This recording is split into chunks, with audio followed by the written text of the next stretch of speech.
As the video game industry grew bigger and bigger, a dilemma started to emerge. See, these companies that had just started off as a ragtag group of computer nerds looking to make people smile started to slowly turn millions and soon billions of dollars worth of profit as the industry skyrocketed. These companies went on to employ thousands of workers, acquire countless investors, and become corporate juggernauts. Quickly, the need for white-collar businessmen appeared. The white-collar executives had one goal in mind: make money. As businessmen, that's all they've ever been trained to do, so as they released the same games over and over, year in and year out, yeah, they were making boatloads of cash, but a ton of the passion had been stripped from the final product. The industry was thriving, but at the same time becoming stale and alienating the possibility of gaining any new fans. The video game industry needed someone special, someone with the business skills to lead a company, but with the creativity and passion to innovate and change the status quo. That's an incredibly tall task. I mean, is it even possible for one man to have that kind of impact on such a massive industry? Nintendo DS is going to redefine portable handheld gaming the way iPod is redefining music. Nintendo's stock is reaching record highs, thanks in no small part to their new president. And now you say you want a revolution. Well,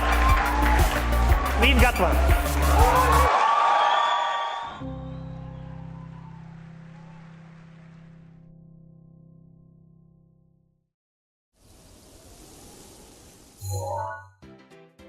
Despite currently being the richest company in Japan, the Nintendo Company Limited comes from very humble beginnings. Founded in 1889 in Kyoto, Japan, Yamauchi Nintendo & Co. was the passion project of one Fusajiro Yamauchi, who began manufacturing Hanafuda cards that same year. For nearly 70 years, Nintendo established themselves as the best Japanese playing card manufacturer there was, even working exclusive deals for companies like Disney, until in 1963 they eventually rebranded to Nintendo Company Limited in order to signify their new venture into the toy business. Eventually that shifted to arcade games, and finally they developed a little arcade game named Popeye. Except the licensing deal they had for Popeye fell through, so they switched the sailor for a plumber, the villain Bluto for an ape, and Donkey Kong was born. Come 1985, that little plumber named Mario and the brand new Nintendo Entertainment System would go on to single-handedly save the home console video game industry after Atari straight up killed it back in 1983.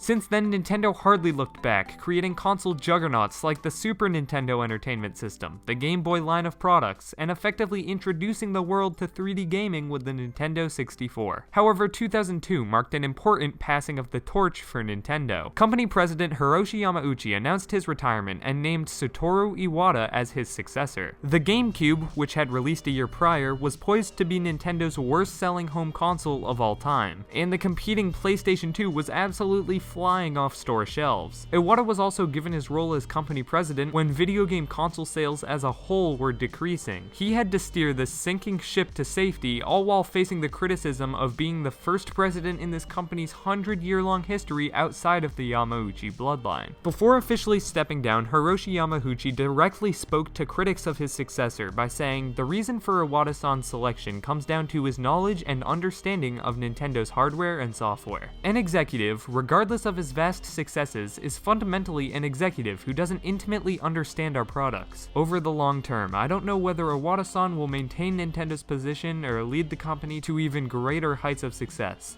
At the very least, I believe him to be the best person for the job."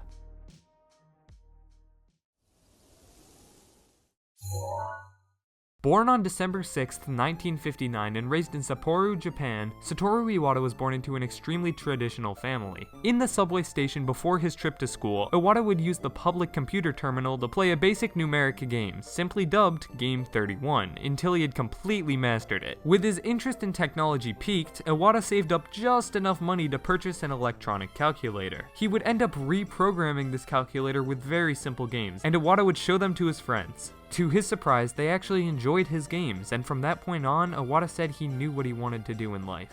Iwata would end up becoming one of the first employees at HAL Laboratories. While HAL would end up working on some of the most influential games of all time like Super Smash Bros. Melee, the studio started off as a group of mostly unproven developers, who Iwata met testing out computers at a local Japanese department store. Upon joining HAL, and despite his gift in programming becoming immediately apparent to all his contemporaries, Iwata and his dad had a falling out. Joining an unproven tech startup company in a mostly unproven industry was not the future the elder Iwata had visioned for his his son. In a later interview, Satoru stated that his father wouldn't speak to him for 6 months upon hearing his decision. Despite this, Satoru Iwata's video game journey was set. Iwata personally reached out to Nintendo in order to get permission for HAL to create some titles for Nintendo's Nintendo Entertainment System, the hot new console of the 80s. While most programmers at Iwata's level feared Nintendo, Iwata was confident and even impressed Nintendo, specifically President Hiroshi Yamauchi, with his raw programming talent. Needless to say, the partnership was allowed and the emerging HAL laboratories went to work on some of Nintendo's most popular games. Iwata was personally contracted by Nintendo to work on such games as Balloon Fight. Unfortunately, HAL eventually fell into hard times, and in 1993 was forced to file for bankruptcy. At the last second, Nintendo's president said they would financially assist HAL, but only if Satoru Iwata was named president of the company. With no professional leadership experience, Satoru didn't want this job. However, when faced with bankruptcy, Iwata took the job, saying, "It's the most logical thing to do, and I'm prepared to do it." As president of HAL, he repaired the company by repaying 250 million yen a year for 6 straight years. He did this all with no company leadership experience at the age of 32. Under Iwata, HAL would enter a renaissance and create the Kirby franchise, which in total has sold over 38 million units today.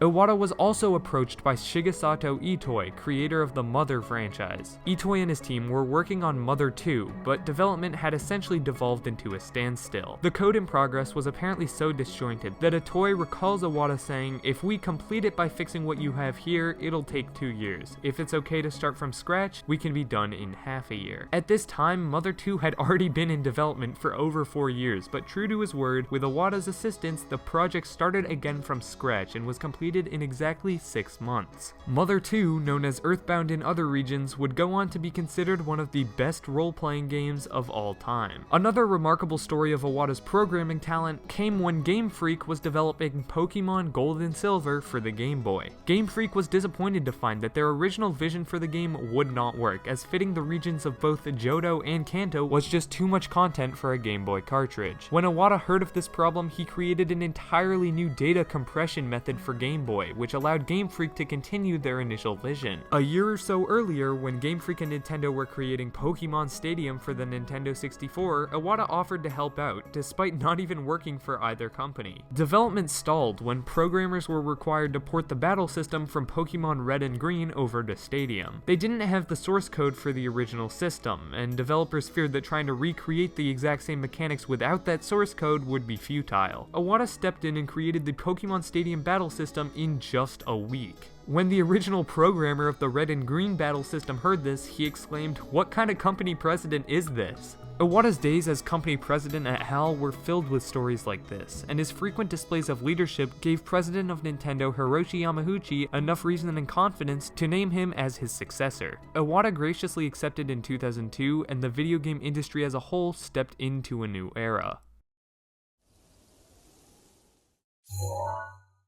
After taking over as company president, Iwata met with countless employees, ranging from lowly programmers all the way up to top-level executives. This was a stark contrast from Yamauchi, who almost exclusively operated from the shadows. Iwata then conducted a year-long intensive analysis on the gaming industry at large. Just like when he was a programmer, Iwata noticed a problem or bug, and he wasn't going to stop until he figured out what was causing it and how to remedy the situation. This analysis helped Iwata come to the conclusion that games companies were focusing too much on hardware and software was falling to the wayside. Consoles like the Xbox and PlayStation 2 were absolute powerhouses in the graphical and technical department, but the average consumer who isn't already invested in the video game industry at large isn't going to buy a console because it has a 294 MHz processor. They'll buy it because of the games and experiences they can actually get out of it. Iwata was convinced that Nintendo could return to the top of the industry if, for the first time in the company's console-making life, they didn't try and focus on pushing the limits of technology, but rather adopted a blue ocean strategy and just did their own thing. The first example of this is the Nintendo DS. Released in 2004, the dual screen concept of the DS was completely foreign to the public. On top of that, the DS featured a touchscreen, which was a rarity back then. Keep in mind, this is 3 years before the first iPhone ever was shown off. Nintendo created a brand new market with the DS, and with apps like Brain Age catering to an insanely casual market, the Nintendo DS would go on to be Nintendo's best-selling console of all time. time, shipping over 150 million units in its lifespan. This only reaffirmed Iwata's belief that the average consumer didn't care about the most powerful console or what could display the most polygons. Iwata knew that above all, video games are meant to be just one thing: fun. Fun for everyone. Iwata took this core philosophy of fun for everyone into Nintendo's home console, giving the designers the instruction of a mom has to like it. This thing had to be huge. It had to make a change. It had to be a revolution for the gaming industry. And now you say you want a revolution. Well, we've got one.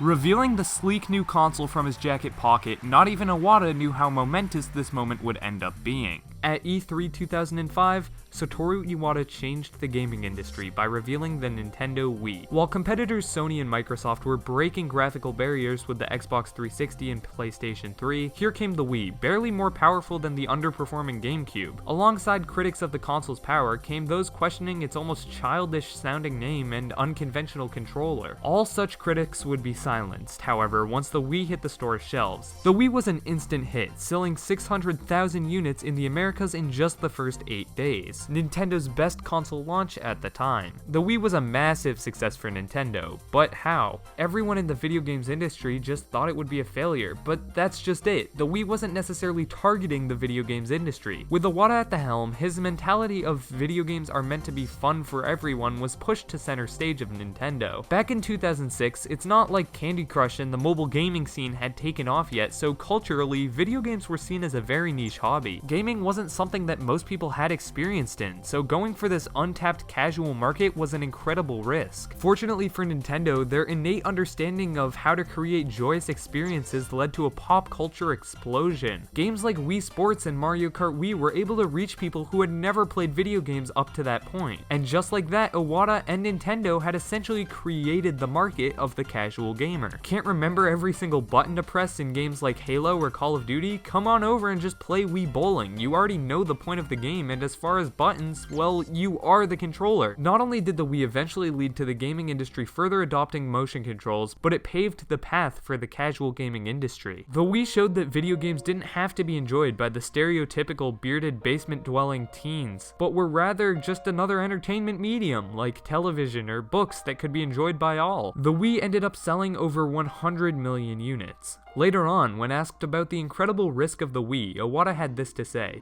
"For me, I actually found that it would have been more frightening to take the conventional path." Of course, no one knows the most ideal time for change. When we decided to change the direction of the ship, so to speak, we didn't know how long it would take for people to understand what we were trying to achieve. Would it be in 1 year? Or would it be in 2, 3, or 5 years down the road? We knew that there was no future on this conventional path, so we decided to do something about it. Iwata was fearless in his business strategies, and the entire industry benefited because of it. Through the DS and Wii, Iwata had successfully rocketed Nintendo into new heights, steering the company to become the most profitable it's ever been in over its century-long history, while just being the company president for less than a decade. However, as Nintendo entered a new console generation with their handheld 3DS and Wii successor the Wii U, the company found itself in a dreadful state. Both the Nintendo 3DS and Wii U had horrible system launches, which sent Nintendo's stock price plummeting. I could do a whole video essay on why this is, but suffice it to say, things were bad. People straight up just didn't know what these new systems were, and while a drastic price cut of the 3DS helped things substantially, Nintendo just wasn't able to create enough killer games to get these systems flying off store shelves. During Nintendo's 73rd annual general meeting of shareholders, an investor asked Iwata about corporate restructuring. See, Nintendo had failed to turn a profit for the past few years. Typically when this happens, businesses are quick to lay off low-level employees like programmers, artists, or designers. However, Nintendo hadn't. Iwata's answer as to why this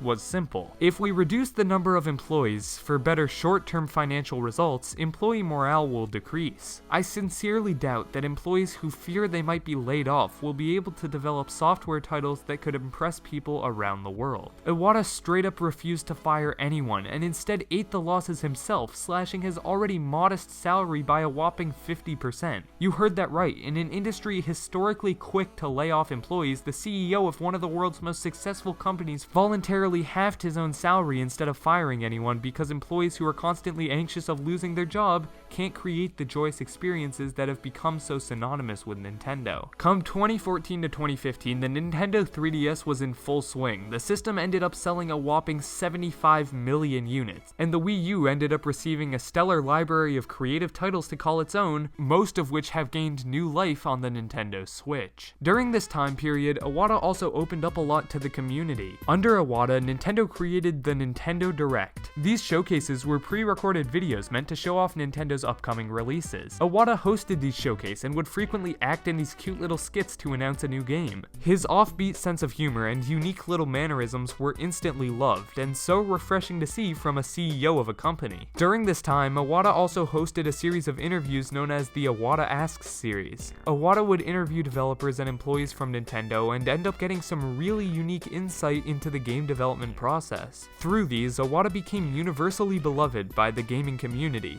His childlike sense of wonder made it seem like he really cared and was invested in his work. He made it seem like he really cared about these games because, well, he did care. Iwata himself put it best by saying, "On my business card, I am a corporate president.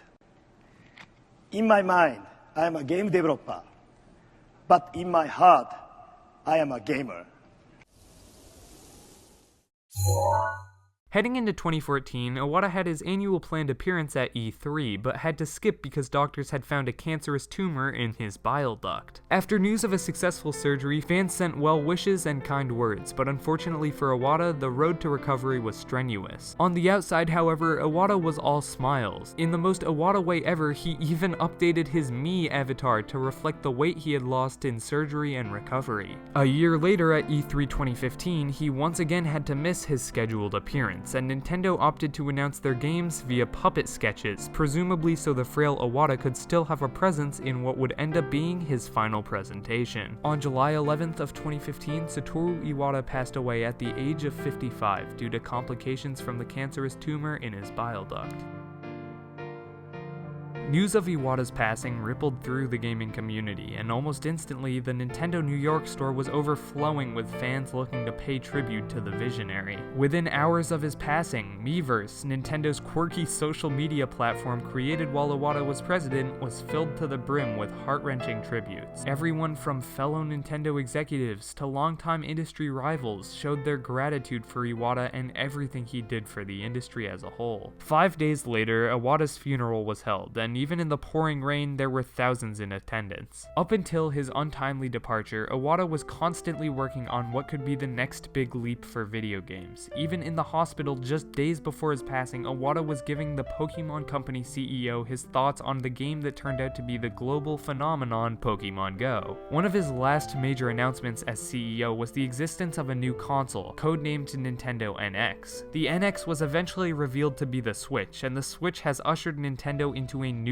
golden age. Many analysts even predicting it to pass the Wii as Nintendo's best-selling console. Iwata was about the furthest thing possible from your typical CEO. Whether it was helping out developers with coding problems or his childlike sense of humor, it was clear that even though he was a company leader, Iwata never acted as if he was above anyone else. Despite this, he had to make incredibly important decisions during one of the most important times in Nintendo's life. If you've ever played a few rounds of Wii Sports Bowling or sat in the Mii Maker trying to make a goofy little avatar, if you've ever traded Pokemon on a Nintendo DS, or shaken your Joy-Con after falling off Rainbow Road, if you enjoy video games in any capacity, this man has had an impact on you. He was involved with hundreds of games throughout his life and is directly responsible for 2 of the best-selling consoles of all time. He changed the industry he loved forever by making it accessible to anyone. Shigesato Itoi, creator of Mother 2 or Earthbound, thanked his dear friend Iwata for all his help throughout the years on his blog. Itoi said this: "When I'm parting with a friend, regardless of the circumstance, I find it best to just say, 'See you later, we'll meet again. After all, we're friends.' You went on a trip far, far away, even though it was planned for many years from now. You wore your best outfit and said, 'Sorry for the short notice,' even though you didn't say it out loud. You always put yourself last, after you'd finish helping everyone else. You were so generous as a friend that this trip might be your first selfish act. I still can't grasp what happened. It feels like I could still get a lighthearted email asking me out to lunch at any moment. After you've made sure lunch wouldn't disrupt my schedule, of course. You can invite me out whenever you want.